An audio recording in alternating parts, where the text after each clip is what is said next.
ఒక్కసారి కొమ్మూరి గోల్డ్ కి కాల్ చేయండి. తాకట్లో ఉన్న మీ బంగారాన్ని విడిపించి మార్కెట్ ప్రైస్ కి వాళ్ళు కొనుక్కుని మిగతా డబ్బులు మీకు ఇచ్చేస్తారు. బ్రేకింగ్ న్యూస్ చూస్తున్నాం. మనం టీవీ స్క్రీన్ పై కరీంనగర్ 1 టౌన్ పోలీస్ స్టేషన్ లో సబ్ ఇన్స్పెక్టర్ గా విధులు నిర్వహిస్తున్న చంద్రశేఖర్ భార్య దివ్య 5 రోజుల క్రితం ఆత్మహత్యకు పాల్పడ్డారు.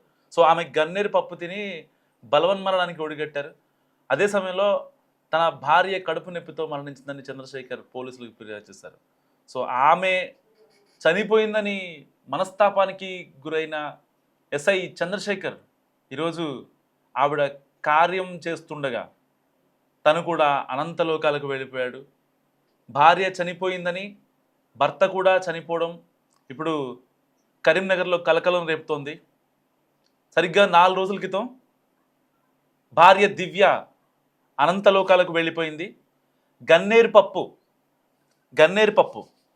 డీమార్ట్లో తెచ్చిన, కరీంనగర్ డీమార్ట్లో తెచ్చిన గన్నేరు పప్పు, సరిగ్గా 100 గ్రాముల గన్నేరు పప్పుని రోట్లో వేసుకొని పచ్చడి చేస్తారు కదా, ఏదైతే టమాటా పచ్చడి, గోంగూర పచ్చడి చేస్తారు కదా, అలా వాటిని దంపి వాటిని తినేసి ఆవిడ అనంతలోకాలకు వెళ్ళిపోయింది. సో అలాంటి నేపథ్యంలో ఎస్ఐ చంద్రశేఖర్పై దాడికి కూడా ప్రయత్నించారు దివ్య వాళ్ళ రిలేషన్స్, కుటుంబీకులు. నా కూతుర్ని చంద్రశేఖరే చంపేశాడు అని చెప్పి చాలామంది వచ్చి, లేదు అసలు ఏం జరిగింది ఏంటి, ఇక ఫైనల్గా పోలీసులకి ఫిర్యాదు చేసిన తర్వాత ఒక ఎస్ఐగా తానిచ్చిన వాంగ్మూలం ఏంటంటే, స్టేట్మెంట్ ఏంటంటే, మా ఆవిడకి కడుపుల నొప్పి ఎక్కువగా వస్తుంది, ఫ్రీక్వెంట్గా వస్తుంది. సో ఇలాంటి నేపథ్యంలో ఆవిడ బలవన్మరణానికి పాల్పడింది, అవి తినేసి ఆ కడుపు నొప్పి తట్టుకోలేక అని చెప్పి.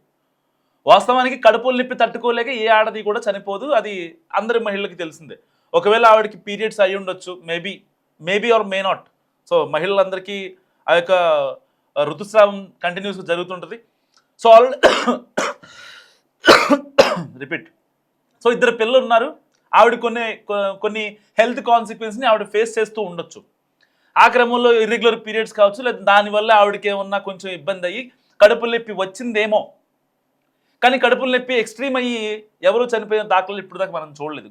ఎనీ క్రైమ్ ఇన్సిడెంట్స్లో, లైక్ భార్యాభర్తల ఇష్యూస్ కావచ్చు, లేకపోతే లవర్ ఇష్యూస్ కావచ్చు, ఏవైనా సరే. సో ఇలాంటి నేపథ్యంలో చంద్రశేఖర్, ఎస్ఐగా ఉన్నటువంటి చంద్రశేఖర్ కడుపుల నొప్పి అని కారణం చెప్పడంతో చాలామంది ఆశ్చర్యపోయారు నిజంగా. ఆ వార్త బయటికి రాగానే 5 రోజుల క్రితం, సో ఇప్పటికీ ఆ కేసు గురించి మిస్టరీ తేలలేదు.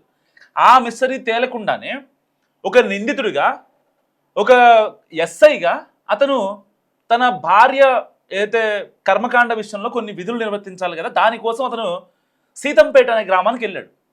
ఏదైతే చనిపోయిన భార్య దివ్య వాళ్ళ సొంతూరు సీతంపేట. ఆ సీతంపేటకి వెళ్ళినప్పుడు కర్మకాండలు జరిపించాల్సిన సిచ్యువేషన్. ఒక పక్క పంతులు రెడీగా ఉన్నాడు, ఓ పక్క బంధువులందరూ వచ్చారు, కాకి కోసం వెయిటింగ్. సో ఎట్టి పరిస్థితుల్లో భార్య దివ్య ఒక కాకి రూపంలో వచ్చి ఆ ఫుడ్ తిని వెళ్ళాలి. మనం బలగం సినిమా చూసే ఉంటాం, ఆ కాకి కోసం చాలాసేపు మనం వెయిట్ చేస్తూ ఉంటాం. సో సరిగ్గా అదే సిచ్యువేషన్. కానీ కాకి రావట్లేదు, ఇక్కడ ఇంట్లో నుంచి మనిషి కూడా బయటికి రావట్లేదు. ఎవరైతే భర్త చంద్రశేఖర్ ఎందుకు రావట్లేదా అని అప్పటిదాకా గమనించిన కుటుంబీకులు, లేకపోతే భార్య దివ్య వాళ్ళ అమ్మ, నాన్న, ఇంకా వాళ్ళ పిన్నులు, కొడుకులు, వాళ్ళంతా ఎవరైతే ఉన్నారో వాళ్ళందరూ బయటకు వచ్చారనమాట. బయటికి వచ్చి చూస్తే విగత జీవిగా పడి ఉన్నాడు చంద్రశేఖర్. విగత జీవిగా, భార్య చనిపోయిందని మనస్తాపం ఒక పక్క, ఎంతోమంది ఎన్నో మాటలు అన్నారు, పిచ్చి పిచ్చి మాటలు మాట్లాడారు చంద్రశేఖర్ని. నువ్వే చంపేశావు. సో ఇలాంటి మాటల్ని తీసుకోలేకపోయిన చంద్రశేఖర్ సరిగ్గా భార్య దివ్య కార్యం రోజే తాను కూడా అనంతలోకాలకు వెళ్ళాలని ఫిక్స్ అయిపోయాడు. నా భార్య లేనప్పుడు నేను ఎందుకు ఉండాలి, ఇన్నాళ్ళు అల్లారు ముద్దుగా పెంచుకున్నా, తనకి కష్టం వస్తే కన్నీటి బొట్టునయ్యా అని చంద్రశేఖర్ నిజంగా, వాళ్ళిద్దరూ ఇవాళ ఇప్పుడు స్వర్గంలో ఉన్నారో నరకంలో ఉన్నారో పక్కన పెడితే, నిజంగా వాళ్ళిద్దరూ హ్యాపీగా ఉన్నారని చాలామంది మాట్లాడుకుంటున్న పరిస్థితి ఈ వార్త విన్న తర్వాత. భర్త చంద్రశేఖర్ చేసిన ఏదైతే మిస్టేక్ ఉందో, ఇప్పుడు ఆయనకి హ్యాపీగా ఉండొచ్చు, భార్య దివ్యకి హ్యాపీగా ఉండొచ్చు. కానీ పిల్లల పేరిట మరణ శాసనంగా మారింది. ఇప్పుడు బతికున్న జీవోత్సవాల పిల్లలిద్దరు, వాళ్ళ సంగతి, వాళ్ళ పరిస్థితి ఏంటి, వాళ్ళ అవసరాలు ఏంటి, వాళ్ళ చదువులేంటి, వాళ్ళ ఫ్యూచర్లు ఏంటి? ఒక్క నిమిషం ఆలోచించలేకపోయారా? ఒక్క నిమిషం. ఆ తల్లి ఆ రోజున గన్నేరు పప్పు దంచుకొని తింటున్నప్పుడు ఆ తల్లి గుర్తు రాలేదా పిల్లలు? సరిగ్గా పెళ్ళై 5-6 ఏళ్ళు అవుతుంది. ఎస్ఐగా విధులు, గవర్నమెంట్ జీతం, సో ప్రోటోకాల్ ఉంటుంది. ఒక ఎస్ఐగా కానిస్టేబుల్ ఇంటికి చక్కగా కూరగాయలు అవి పంపిస్తూ ఉంటాడు. ఇప్పటికి కూడా అలాంటి సినారీస్ మనం చూస్తూ ఉంటాం. సరే కాలం మారుతుంది, కొంతమంది ఎస్ఐలు సీఏలు మారాలనుకోండి, వేరే విషయం. సో ఆ ఇంపాక్ట్ చూపించాల్సిన భార్య దివ్య ఒక గన్నేరు పప్పు తినేసి ఆ అమ్మాయి చనిపోతే సరిగ్గా ఆవిడ కార్యం రోజే భర్త చంద్రశేఖర్ కూడా అనంత లోకాలకి వెళ్ళడం ఇప్పుడు మనం టీవీ స్క్రీన్ పైన మనం చూస్తున్నాం. తన భార్య దివ్య చనిపోయిందనే ఒకే ఒక్క రీజన్తో భర్త చంద్రశేఖర్ కూడా అనంత లోకాలకు వెళ్ళిపోయాడు. నిజంగా పెళ్ళిళ్ళు, ప్రేమలు అనేవి స్వర్గంలో నిర్ణయించబడతాయంటారు. సరే ఏ మతానికి సంబంధించిన, ఏ సమాజం, ఏ క్యాస్ట్, ఏదైనా సరే ఓకే ఫైన్. కానీ ఇక్కడ భార్య చనిపోయిందనే మనస్తాపం చంద్రశేఖర్ బలవన్మరణానికి వరకు వెళ్ళిందంటే అతను ఆవిడని ఎంతగా ప్రేమించుంటాడో జస్ట్ ఇమాజిన్. చాలామందికి అర్థం కాదు, ఆరోపణలతో చనిపోయాడు, ఇంకోటి మాట్లాడుకుంటూ ఉంటారు చాలామంది.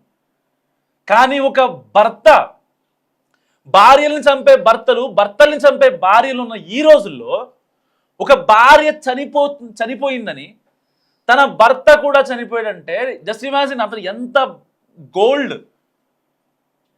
He's not a gold, he's a diamond. అలాంటి వ్యక్తి పర్సనల్గానే ఇంత ఇదిగా ఉన్నాడంటే, ఒక రిలేషన్కి ఎంత వాల్యూ ఇచ్చున్నాడంటే నిజంగా అతను ప్రొఫెషనల్గా ఇంకెంత వాల్యూ ఇచ్చుంటాడు.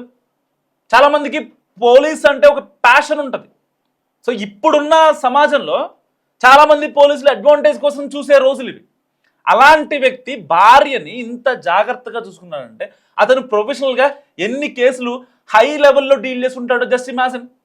అలాంటి చంద్రశేఖర్ ఇవాళ లేడన్న వార్త విన్న తర్వాత కరీంనగర్ 2 టౌన్ పోలీస్ స్టేషన్లో చాలామంది కన్నీటి పర్యంతం అవుతున్నారు. అతనితో పాటు పనిచేసిన ఇన్వెస్టిగేషన్ ఆఫీసర్స్ కావచ్చు, సిఐలు కావచ్చు, ఇంతకుముందు సర్వీస్లో ఉన్న వాళ్ళు కావచ్చు, జగిత్యాల్లో ఈయన పనిచేసినప్పుడు ఎవరైతే కానిస్టేబుల్స్ కావచ్చు, మహిళా కానిస్టేబుళ్ళు, మహిళా ఎస్ఐలు చాలామంది ఆవేదన వ్యక్తం చేస్తున్నారు ఇవాళ అతను చూసి. అతన్ని ప్రేమను అర్థం చేసుకున్న వాళ్ళు హ్యాట్స్ ఆఫ్ చంద్రశేఖర్ అంటున్నారు.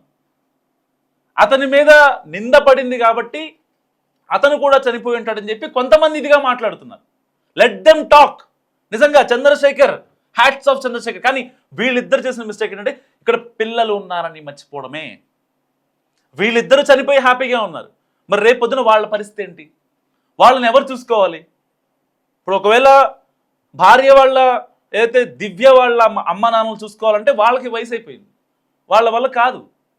పిల్లలకు కావాల్సిన ఆ నీడ్స్ కావచ్చు, ఆ థింగ్స్ కావచ్చు, వాళ్ళ కెరీర్ విషయంలో కొంచెం ఇంకెవరో ఒకరు సహాయం తీసుకోవాల్సిందే బేసిక్గా.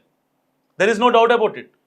లేదు ఒకవేళ చంద్రశేఖర్ వాళ్ళ అమ్మ నాన్న చూసుకోవాలంటే పిల్లల్ని, కేవలం చంద్రశేఖర్ అనేటువంటి వ్యక్తి భార్య దివ్య చనిపోయింది కాబట్టి చంద్రశేఖర్ కూడా చనిపోయాడని చెప్పి ఆ ఫోబియాలో చంద్రశేఖర్ వాళ్ళ అమ్మ నాన్న ఉన్నారు. మరి ఇలాంటి నేపథ్యంలో ఆ పిల్లల్ని సరిగ్గా వాళ్ళకి ఫ్యూచర్ ఇవ్వాలి అనే ఒక కన్సర్న్ వాళ్ళ అమ్మ నాన్నకు ఉంటుందా? ఉండకపోవచ్చు ఆబ్వియస్లీ. వై? బికాజ్ ఎందుకంటే వాళ్ళు ఇప్పుడు ఆ పిల్లల్ని ఆ పిల్లల్లో వాళ్ళ అమ్మని చూసుకొని ఆ పిల్లలు అంటే వీళ్ళు అనంతలోకాలకు కూడా వెళ్ళిపోయే టైంకి వీళ్ళు కూడా ఆ పిల్లల్ని ద్వేషిస్తూ ఉంటారు. ఒక ప్రత్యేక పరిస్థితి ఇక్కడ చంద్రశేఖర్ దివ్య చేసిన ఏదైతే ఈ సాడ్ మూమెంట్ ఉందో ఇది ఒక డిఫరెంట్ సిచ్యువేషన్ అనమాట, different scenario. Who can understand? ఆ పిల్లల బాధలు ఇప్పుడు ఎవరు తీరుస్తారు? చంద్రశేఖర్ వెళ్ళిపోయాడు, దివ్య చనిపోయిందని అంతా బాగానే ఉంది. సో ఇప్పుడు ఆల్రెడీ కుటుంబంలో విషాదం, సరిగ్గా ఆ రోజే చంద్రశేఖర్ బలవన్మరణానికి పాల్పడడం మరొక విషాదం. ఎవరు తీర్చాలి వీళ్ళ ఆకలిని, వీళ్ళ కెరీర్స్ని? సో మస్తుగా కామెంట్ చేయండి చూస్తున్నాం మనం టీవీ.